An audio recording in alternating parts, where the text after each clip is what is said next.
COVID-19 awareness team capsized in high seas. Commercial fishing boats to operate without observers. And government urged to repeal Emergency Act.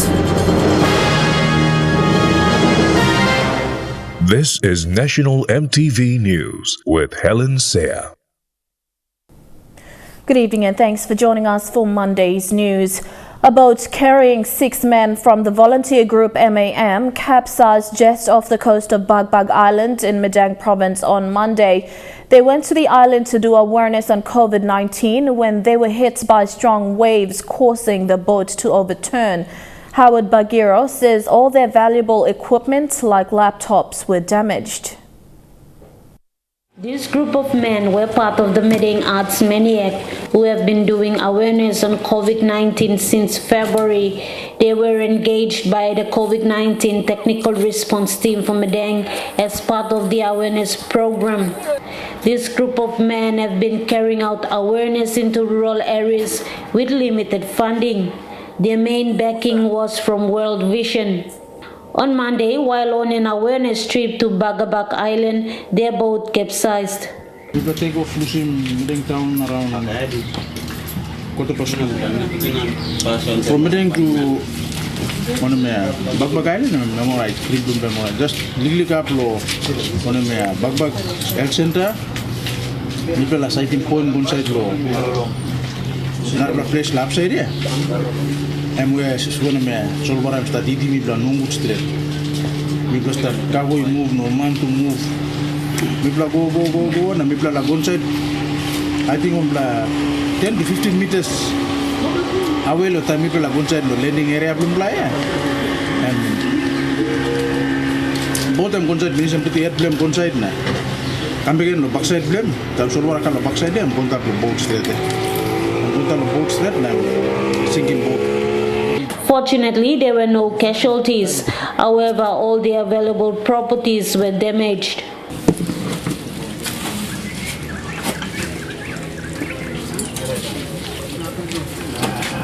But this incident has not stopped these young men from continuing with their drive. Boys, me, Rugby League,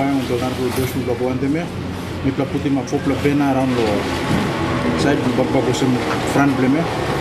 Put him finish and then by the men acknowledged the villagers on the island for their quick response in making sure they were saved. The team returned to Medang town on Tuesday.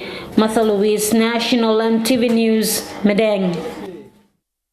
Commercial fishing boats will operate temporarily without observers on board following the temporary suspension of the observer program in the Pacific.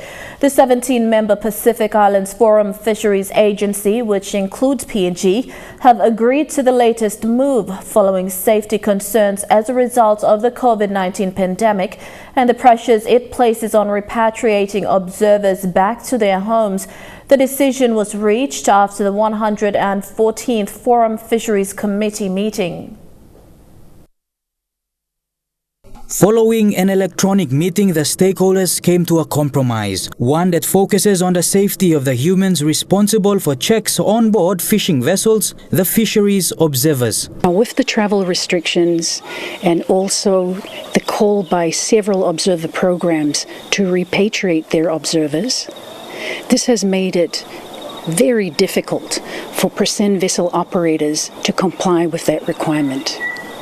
So our members have agreed to temporarily suspend this requirement. Fisheries observers are an integral part of the checks and balance of the fisheries sector, making sure vessels collect critical data for science and, most importantly, compliance. This has led to the suspension of another area of compliance. Requirement for vessels other than present vessels, such as a longline vessel. They are allowed to transship at sea, but they must have an observer on board to monitor this activity.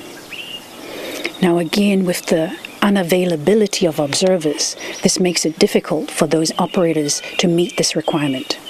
So our members have determined that they will temporarily suspend this requirement as well within their waters. The relaxation of the compliance requirements is relevant to the times due to an even bigger fish, COVID-19. Fisheries management bodies throughout the Pacific will have to sort out electronic means as a way to monitor fishing activities. These types of tools include boarding and inspection, transshipment declarations, vessel logbooks, vessel monitoring system, which help to provide the much needed data for science and compliance.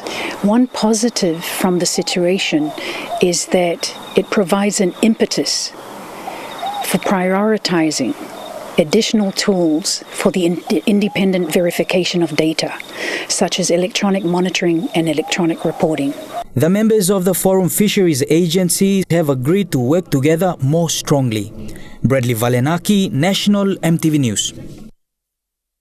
Transparency International PNG has come out again in a statement cautioning the constitutional freedom and expectations of good governance in Papua New Guinea.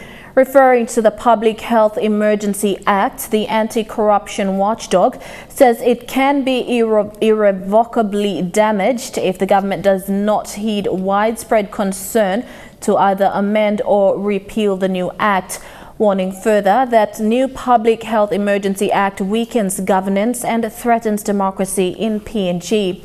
Annette Cora reports. Raising concerns over the lack of public consultation and justification prior to the enactment of the Public Health Emergency Act, Transparency International PNG warns that in what appears to excessively restrict citizens' rights within an indefinite time period and with no parliamentary oversight, measures are lacking in the new legislation. The Constitution of PNG has strict measures on the use of emergency powers, for instance limiting any declared emergency to a maximum of 2 months and only with the express authorization of elected representatives in Parliament. This, the anti-corruption watchdog says, is a serious concern as it means there are fewer protections from the abuse of this power. Since the declaration of the COVID-19 state of emergency in March 2020, the state allocated substantial public funds to address the emergency and yet has not fulfilled its promises to table an audited and detailed report of expenditure in Parliament, says TIPNG Chairman Peter Aitsi. Chairman Aitsi additionally stating that the law further weakens this expectation of accountability and also lacks the critical safeguard against corruption that are provided in the Constitution, such as a parliamentary committee to provide oversight on behalf of citizens. Further stating the government is urged to demonstrate leadership and act to either fix the weakness in the Public Health Emergency Act through the amendments or repeal the Act entirely and rely on the Constitution and existing laws such as the Disaster Management Act 1984 for future emergencies. Issues of such importance are not unique to PNG, and other governments around the world have sought to enact legislations to address the global pandemic. However, in making laws, elected leaders must ensure they fully consider powers within existing legislation be case-specific, limited in scope, publicly transparent, and promote accountability. Meanwhile, Prime Minister James Marape has stated that he is willing to take criticisms for the decision of having the Act passed in Parliament. If we don't, doom if we do. Which is the lesser or better doom? For me, I'd rather catch the criticism of a better doom, and that is maintaining some element of control in our society for the greater good of our country. Rest assured, we're not trying to be dictatorial or harsh or oppressive. Corona-19's global prevalence compels us to act responsibly in this manner, being sensitive to the need for the safety of the greater well-being of our country. Annette Cora, National EMTV News. A mother and son reunion is on hold due to a procedural glitch. Benjamin Rupa, a civil engineering student at San Carlos University in Cebu, who became homeless after school shut down due to the coronavirus outbreak, was denied boarding the Air Niugini chartered plane. Benjamin is among 13 other PNG students. According to the Department of Foreign Affairs and Trade, they were refused to board the plane by Philippine immigrations. The PNG Embassy in Philippines is accommodating them while it arranges with the Department of Foreign Affairs and International Trade to get them home. The chartered flight left for Manila on Sunday morning boarding with 138 Filipino nationals on board. It returned this morning at 4:30 a.m. with the rest of the 119 PNG students. The Department of Foreign Affairs and International Trade is yet to provide a detailed explanation. Meanwhile, effective as of Saturday 20th June 2020, no person is permitted to board any aircraft bound for PNG unless they have been tested for COVID-19 within a 14-day period prior to boarding an aircraft and have returned a result indicating that they do not have detectable levels of COVID-19. Police Commissioner and Controller David Manning issued this measure following an announcement of PNG's 9th confirmed positive case over the weekend. It is under control measure number 8 that only real-time reverse transcription polymerase chain reaction tests shall be accepted. Any person or organization that allows a person to board an aircraft bound for PNG in breach of these measures shall be deemed to have committed an offence under the National Pandemic Act 2020. Speaker of Parliament Job Pomat has announced his resignation from the People's National Congress. Pomat says he did so to maintain the neutrality of the office of the Speaker. He remains as Speaker of Parliament.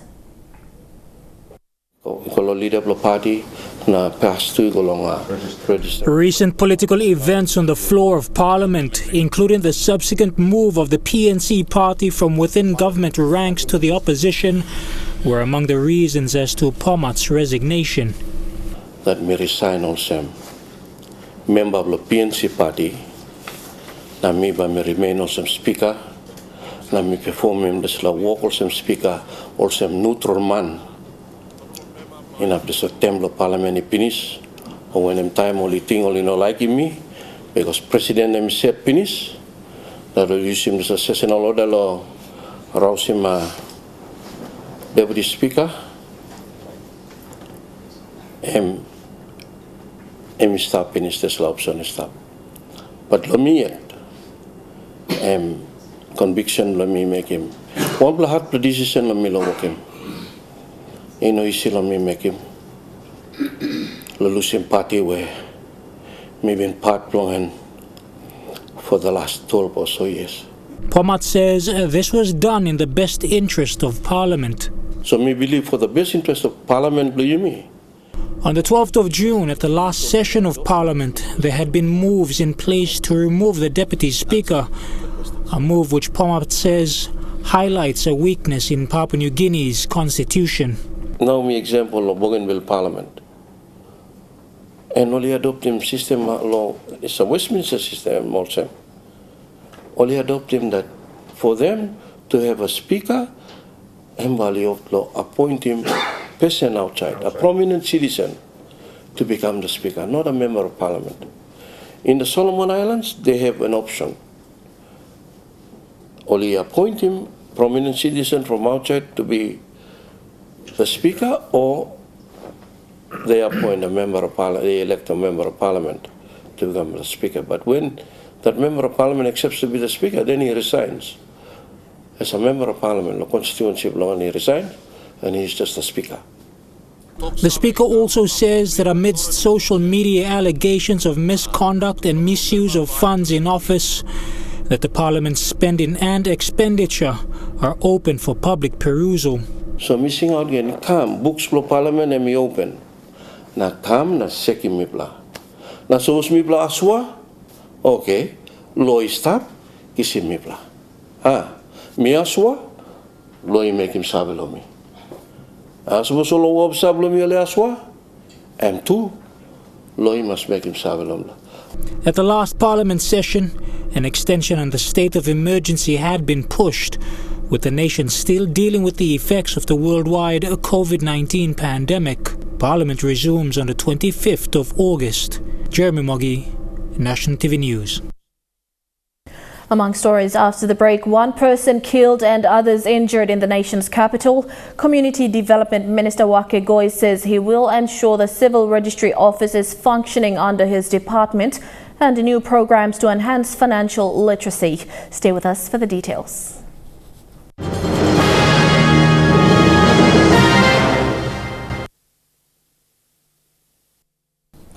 Welcome back. One person is dead and another has sustained injuries following a night of violence at Tokarara in the nation's capital. Junior Wilson, aged 25 from Okapa, Eastern Highlands Province, died from severe head injuries from a mob attack, and his friend Jason Kilangit sustained injuries to his right hand.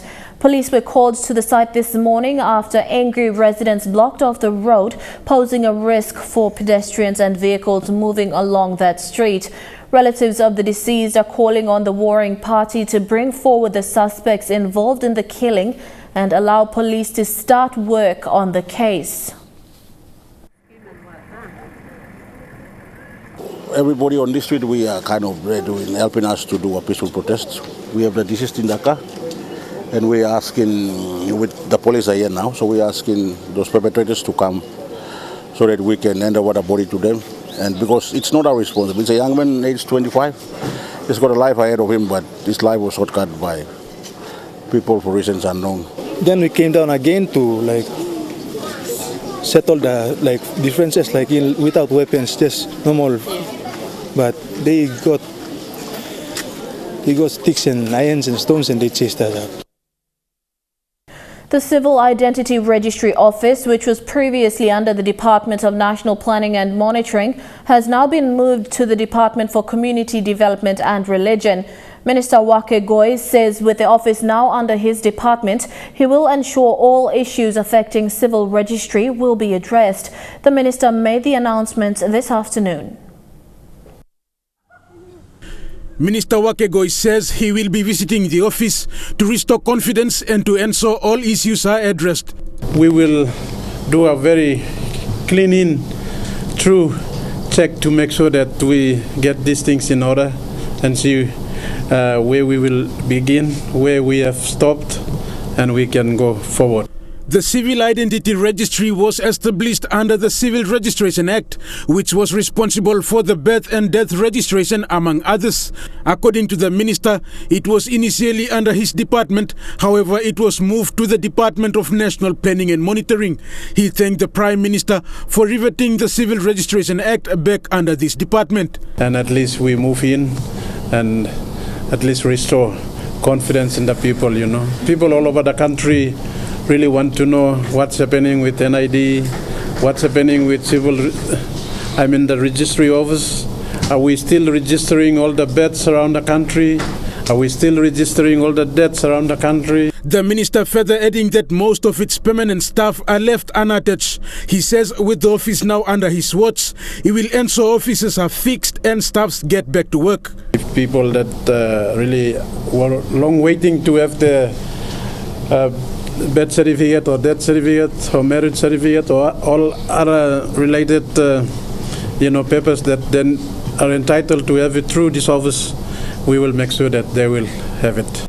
Secretary Anna Kavanagh further highlighted the importance of the Civil Registry Act, stating that vital events of human life must be recorded. However, it has not been captured well over the years, as a lot of focus has been on NID. She says NID is part of the Civil Registration Act. And so, yes, we've had it moved here back and forth, especially because of the NID component. But the Civil Registry Act is more than just the NID component. The Civil Registry Act is about the identity and vital events in a person's life that needs to be captured. It's about birth, it's about marriage, it's about death as well. Minister Goi further emphasized on the need to have the office fully equipped to implement the Civil Registration Act. We are policy makers, looking at policy, drafting policy, passing policy, making it become laws. But the implementers, we really have to see, are they in a better position, good position? They're well equipped with necessary things to keep like registration going and issuing of birth certificate and other certificate. These are all issues we have to look into. Rayon Lakingu National, MTV News. 10 teachers at the Uni Block Early Childhood Education Centre in Leh have undergone a one-week in-service training. The in-service program was based on the components of high-quality early childhood education and is vital for children as young as 2 years old. Education Reform Director Harry Karaka said this will ease the burden for primary and secondary school teachers and minimize the number of school dropouts in the long run. Morobe Province has introduced the 366 education reform concept, which the national government has approved and will be introducing to other provinces. It will see 3 years of early childhood education, 6 years of primary school education, and then another 6 years of high school and secondary school education. Mr. Karaka said elementary schools in the province will be established with early childhood education so that the 366 concept is implemented. Financial literacy for Papua New Guineans is of vital importance at this time to enable better and informed financial decisions. The Centre for Excellence in Financial Inclusion has developed some new initiatives to further enhance existing financial literacy platforms. Executive Director for the Centre for Excellence in Financial Inclusion, Salia Rana Singh, explained these new initiatives launched recently.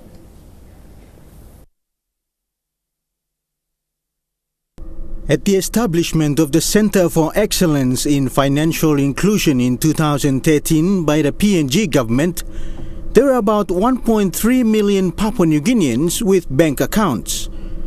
According to Mr. Rana Singh, today there are about 3.4 million people, or over a quarter of PNG's population, who have bank accounts. But he says there is still a lot of work to be done in this area, and there are issues of people not using their bank accounts, which eventually go dormant. Bank South Pacific recently announced that dormant account restrictions have now been removed to allow customers ease of access to their accounts, even though they are unused over long periods. So what really is financial inclusion? A lot of people think opening a bank account is financial inclusion. This is totally a misnomer. Financial inclusion I would call as a journey which will change the lives of the people, and at the end of the day will have a better standard of living. Some of the latest initiatives developed by CEFI include launching a 4-month contract to conduct PNG's first nationwide inclusive insurance awareness campaign with a local media company. The organization has also developed an SME loan product guide and a market for village farmers project. First is to have a savings account, build their savings, as well as having access to lending and things like that. So this is where we are trying to help people to develop business proposals and get them to know what is being offered. For your information, recently CEFI developed what we call a SME product guide, which gives you an idea what are the lending products available. Mr. Rana Singh admitted that the COVID-19 pandemic has affected SMEs in the country, but is confident Papua New Guineans can be able to strive through the difficult times. Dr. Elizabeth Koppel from PNG's National Research Institute, who has conducted research on the COVID-19 pandemic impact on PNG's informal economy and has been in Australia due to international border restrictions, spoke to EMTV recently via Skype from Toowoomba in Queensland. COVID-19 pandemic has obviously affected the PNG economy in many ways, and the informal part of the economy which you have done research on has also been impacted, I believe. Could you tell us briefly what you found with regards to this through your research? The research we do, I look after the informal economy research program at NRI. And through the research, most of us know that 85% of our population live in the rural areas, and they don't have paid employment. They live practically off the informal economy. Dennis Orere, National MTV News. And now looking at the NASFund market report, the Kina closed unchanged at $0.289 in the interbank markets. At Bank South Pacific, your Kina is buying $0.2815, $0.4056 Australian dollars, $0.2422 euro, and 29.577 Japanese yen. Looking at commodity prices at New York close, gold is trading higher, coffee, cocoa and copra closed lower, crude oil is trading lower, palm oil closed lower and copper closed higher. And on the stock market, the Dow Jones closed at 526.82 points higher, the ASX 200 is trading at 49.5 points higher, and the All Ordinaries is trading at 51.08 points lower. You're watching National EMTV News, stories making headlines overseas. When we come back, stay with us.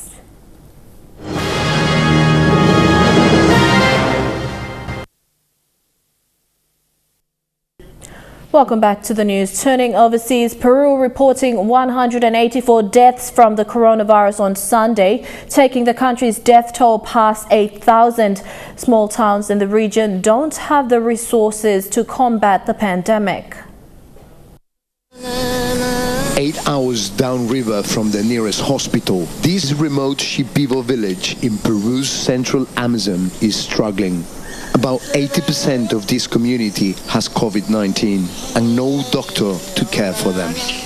The one doctor they did have abandoned his post when the outbreak began, leaving Elias, a nurse, in charge. He and 2 others are doing their best with what they have to care for the 750 people in this village. But it's getting harder every day. Los medicamentos esenciales que nos ha dado el Ministerio de Salud, ya en estos 3-4 días, ya se nos agotó totalmente. They are so remote, Elias says he doesn't know if or when they will get additional supplies. After checking on patients in the clinic, Elias goes out in the community to check on those too sick to walk. ¿A ti también tú has dado positivo? Estoy positivo ya. ¿De cuándo? Antes de ayer me tomó positivo. And yet, Elias keeps working. He says he has to keep helping. He has come to see Reina, a 32-year-old man who has been sick for the past 2 weeks. This is the front line against COVID-19 in the remote Amazon. Y por la debilidad que él siente, no puede levantarse. Mi corazón, lo que palpita. El corazón quiere parar. Rainer has lost around 17 pounds in the past few days and he still has a fever. His wife is extremely worried. She has tried to isolate him, but they still share the same hut with the 4 children. Caimito is one of the hundreds of towns in the Amazon now affected by the pandemic. Here, nobody has a bank account. So when the government gave a bonus check to Peruvians struggling to find work during the pandemic lockdown, people in Caimito had to travel 8 hours to the nearest bank in Pucallpa, carrying back to the communities more than just money. It's emerged the man at the center of a terror investigation in the United Kingdom was already known to security services. It's alleged the Libyan refugee stabbed 3 people to death, injuring more in a park west of London. The moment armed police raid the flat of a suspected terrorist. A kilometre away from a summer evening massacre. It was the home of Khairi Sadala, a 25-year-old Libyan asylum seeker now held under the Terrorism Act. Scared for myself and my children because to hear there's a terrorist inside the building, you know, and we're not allowed to even get out of the building. It's scary, really scary. It was at this park Sadala allegedly knifed groups of complete strangers. He stood up and I saw a massive knife in his hand, probably at least 5 inches minimum, and then he turned and started looking towards us, and that's when I just started shouting, "Run." 3 people killed, another 3 airlifted to hospital with serious injuries. One of those killed was 36-year-old James Furlong, a son, a brother, a schoolteacher. He was head of history at this local school, which emailed parents saying James was a very kind and gentle man. He had a real sense of duty and cared for each and every one of our students. Words cannot describe our sadness at this time.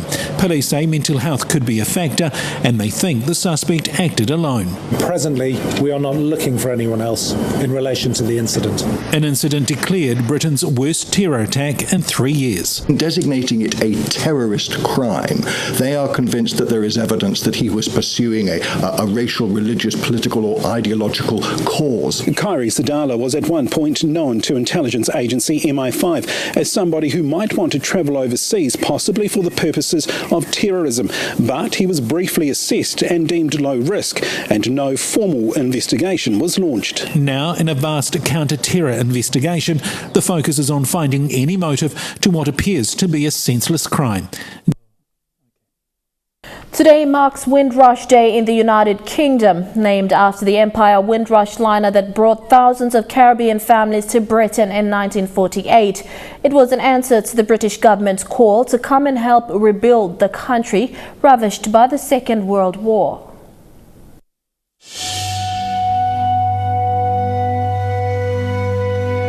We're not saying our Black Lives Matter more than you.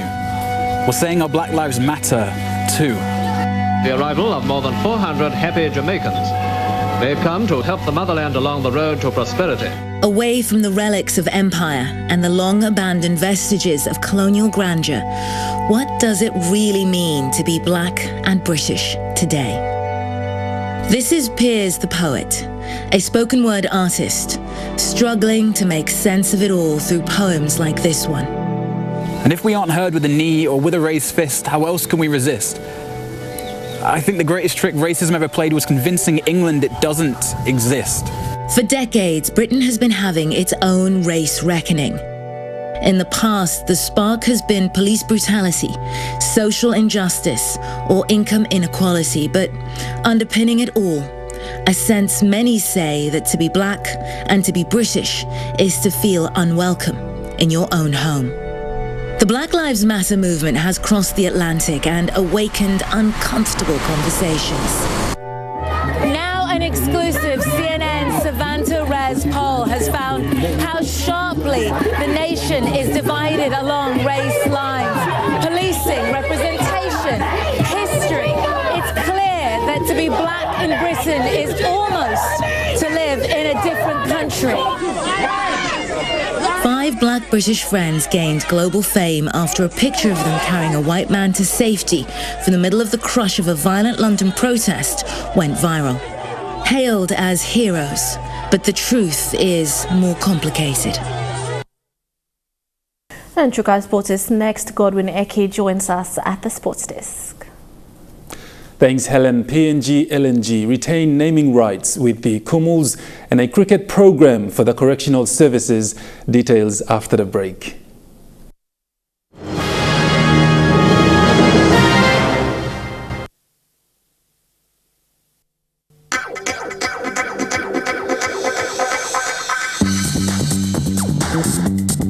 Chukai Sports.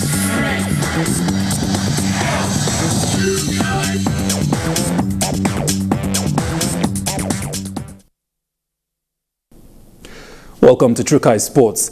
PNG LNG announced their continued sponsorship of the PNG Kumuls today. The sponsorship allows PNG LNG to retain their naming rights of the national team for the remainder of 2020.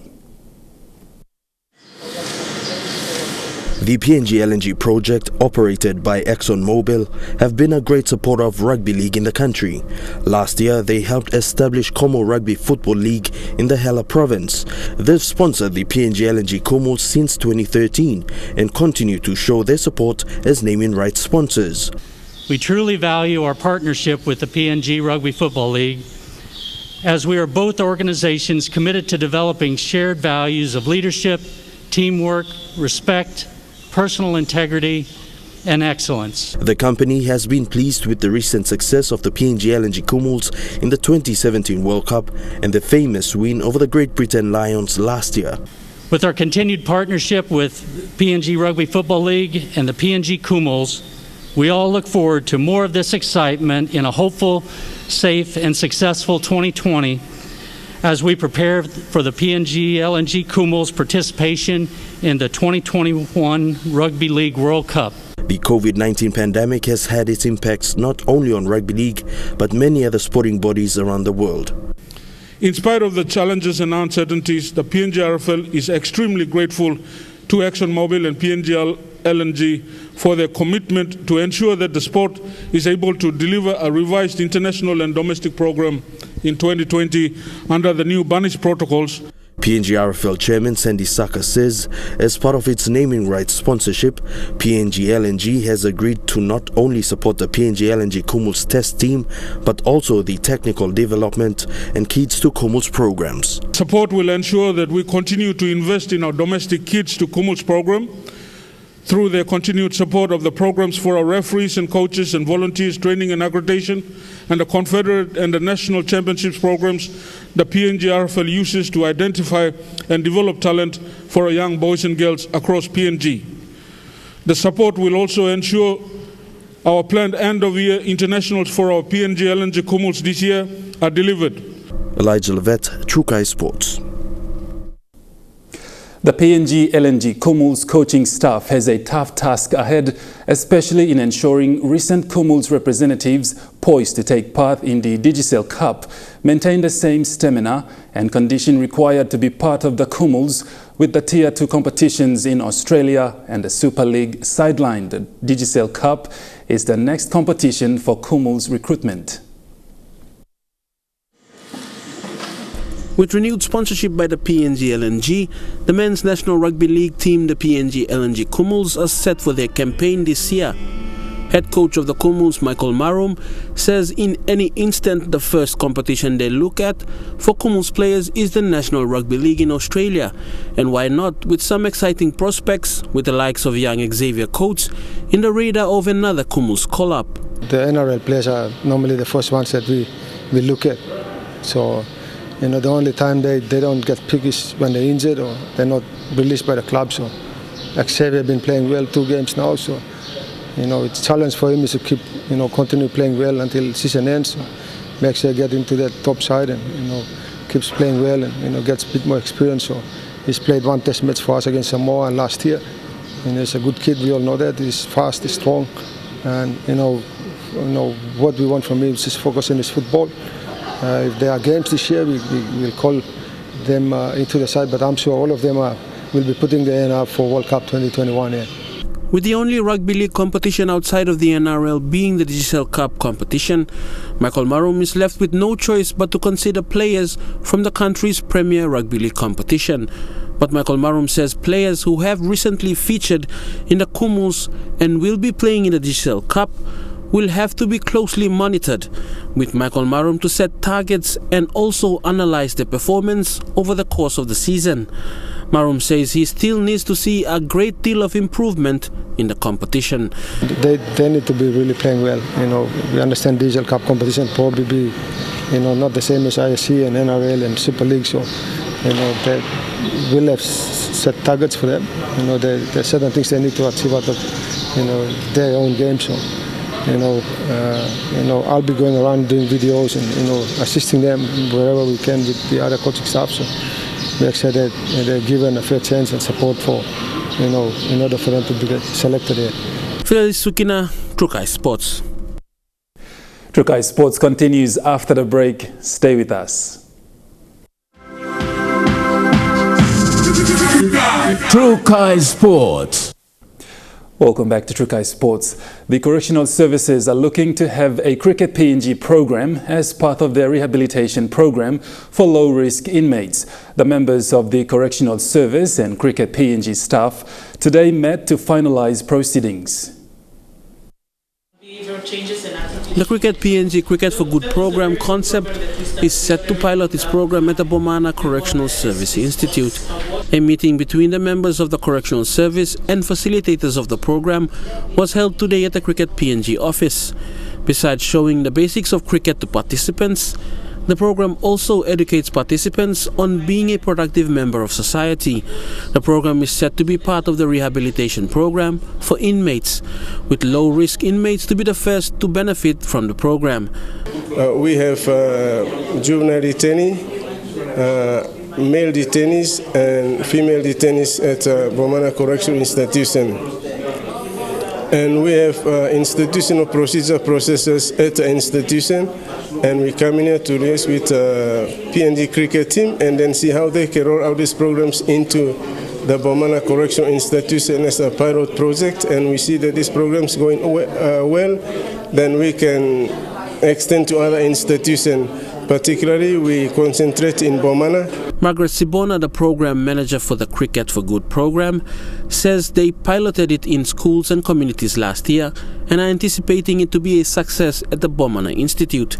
We have run this program last year as a pilot program in 2019 with 2 communities and 3 schools, and we continued with this year with the communities around in NCD and Central Province, and we believe with the experience we have from last year and this year, we know that CAS is one of the special case because the inmates are bounded in the fence, and we're going to treat this as a special case, and we know that it's going to be successful with the experience from last year and this year, quarter 1 and 2, and we know that the facilitators are going to benefit in one way or the other, the inmates are going to benefit, and also the CAS officers are going to benefit because it will complement the programs that they are currently running. Sibona added that it would require government help to roll out the program in other centers if it is successful at the Bomana prison. Gonna start off at CAS Bomana, and maybe if it's successful, they can have a word with their minister and their authorities at CAS head office, and if they want it out there in other centers or other prisoners, then we would be glad. CPNG is a non-profitable organization. Probably the government can assist in that manner to help the facilitators to fly them out and go and run the program there in other centers for CIS. Felix Sukina, Trukai Sports. Trukai Sports ends there. Helen will be back with the weather forecast for the next 24 hours. Trukai Sports.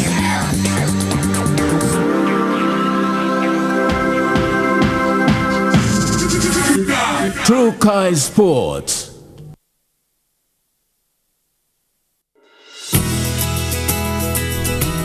This weather update is proudly brought to you by MoniPlus, with you always. A look at the weather forecast for tonight and tomorrow. In the southern region, light drizzles tonight, then fine in Port Moresby. Mostly fine, apart from light drizzles at times in Daru. Light rain drizzles tonight, then fine in Kerma. Rain showers and drizzles, then fine, although partly cloudy in the morning in Popondetta. And mostly fine weather tonight with chances of morning drizzles in Alotau. In the Mamasa region, light drizzles tonight, then fine, although partly cloudy weather in Leh. Mostly fine tonight, then a few morning drizzles in Medang. Fine, although partly cloudy tonight with morning shower or 2 in Wewak. And partly cloudy tonight with morning drizzles in Vanimo. In the New Guinea Islands region, mostly fine weather in Lorengau and Kavieng. Light drizzles tonight, then fine morning in Kokopo and Rabaul. Rain drizzles tonight, then mostly fine morning in Kimbe, and partly cloudy with light drizzles tonight, then fine morning in Buka. And in the Highlands region, rain showers and drizzles tonight, then morning fog in Mount Hagen. Rain showers and drizzles at times tonight, then morning fog in Goroka, Kundiawa, Mendi and Wabeg.